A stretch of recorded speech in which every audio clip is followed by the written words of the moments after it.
दोस्तों, आप देख रहे हैं नेटवर्क 33। मैं आपका दोस्त राजकुमार इस कहानी में आप सभी का स्वागत करता हूं।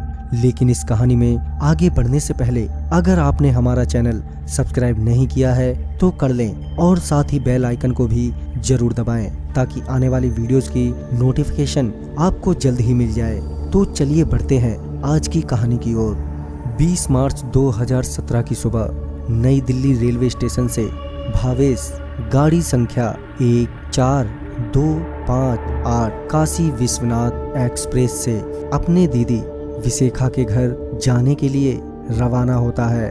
भावेश पहली बार ही अपने दीदी के घर जा रहा था, वो भी अकेले।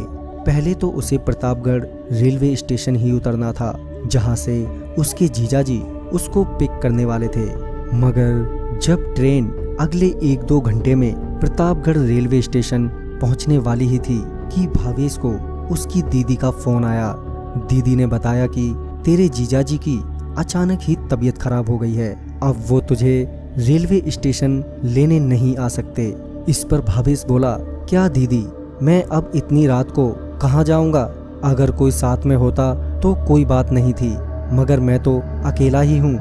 इस पर भावेश की दीदी आगे कहती है, ऐसा कर तू प्रतापगढ़ ना उतरकर उसके अगले स्टेशन यानी दादूपुर स्टेशन उतर जाना। वहीं रानीगंज में संजय रहता है, मैं उसे फोन कर देती हूँ, वो तुझे लेने दादूपुर स्टेशन आ जाएगा। साथ ही तेरा फोन नंबर भी उसे दे देती हूँ, वो तुझे फोन कर लेगा, तू घबरा मत। रात के करीब 2-2:30 बजे भावेश दादूपुर रेलवे स्टेशन पहुँच गया। दादूपुर एक छोटा सा रेलवे स्टेशन था जहाँ कोई लाइट भी नहीं जल रही थी। ऊपर से रात का अंधेरा उस जगह को और भी डरावना बना रहा था। भावेश ट्रेन से उतरकर अपनी दीदी को फोन करता है, ये बताने के लिए कि वो पहुंच गया है। दीदी कहती है कि संजय को फोन कर दिया है, वो तुम्हें लेने के लिए निकल भी गया है, थोड़ी देर में वह पहुंच जाएगा, तुम उसका वहीं इंतजार करना। भावेश अपनी दीदी के कहे अनुसार वहीं पास के बेंच पर बैठ जाता है। थोड़ी देर बाद वो नोटिस करता है कि स्टेशन पर उसके अलावा और कोई भी नहीं है। दूर दूर तक खामोशी और अंधेरा ही है। भावेश को डर लगने लगा था, आखिर वो अकेला जो था। थोड़ी देर में एक लड़की पटरियों के उस पार से भागते हुए आई और उन पटरियों के बीचों बीच लेट गई। ये देखकर भावेश चौंक गया। भावेश उस लड़की को रोकने के लिए जैसे ही बेंच से उठता है कि उसका पांव एक पत्थर से टकरा जाता है, जिस वजह से वो वहीं गिर जाता है। जब भावेश वापस उठा तो उसने देखा कि उन पटरियों पर कोई भी नहीं है। वो लड़की अचानक ही कहीं गायब हो गई थी। भावेश ने इसकी उम्मीद नहीं की थी। अब भावेश डर से कांपने लगा था। भावेश वापस उस बेंच पर जाकर बैठ जाता है। थोड़ी देर में भावेश को किसी की रोने की आवाज सुनाई देती है। जब भावेश अपने आसपास देखता है तो उसे वही लड़की कुछ दूरी पर मौजूद एक दूसरे बेंच पर बैठी नजर आती है, जो कि रो रही थी। अब तक भावेश की धड़कनें बहुत तेज हो चुकी थी। वो समझ गया था कि वो भारी मुसीबत में पड़ गया है कि तभी भावेश के फोन की रिंग बजी। भावेश फोन उठाता है। फोन पर संजय था। संजय ने कहा कि मैं बस पहुंचने वाला ही हूँ, आप स्टेशन के बाहर की ओर आइए, मैं आपको आगे मिल जाऊंगा। और ये कहकर संजय ने फोन काट दिया।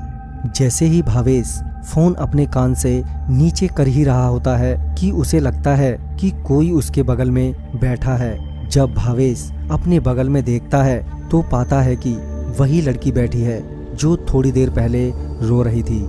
इतना सब होने के बाद उसको समझ नहीं आ रहा था कि वो करे तो करे क्या। उस लड़की ने अपना चेहरा भावेश की ओर करते हुए कहा, चल मेरे साथ। और फिर उसने भावेश का हाथ पकड़ लिया कि तभी पीछे से एक आवाज आई, भावेश भैया आप हैं क्या? मैं संजय, विशेखा दीदी ने भेजा है आपको लेने के लिए, आइए चलते हैं। भावेश संजय को बताना चाहता था कि वो मुसीबत में है, मगर भावेश ना तो कुछ बोल पा रहा था और ना ही उस बेंच से उठ पा रहा था, मानो भावेश उसी बेंच पर जम गया हो।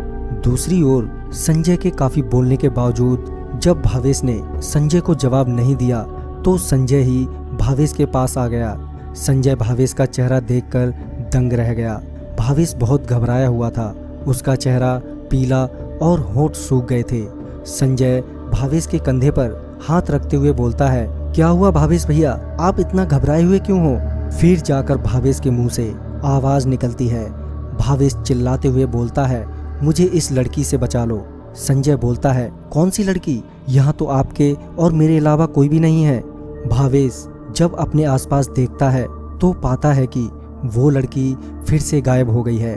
थोड़ी देर में संजय भावेश को अपने साथ वहां से ले जाता है।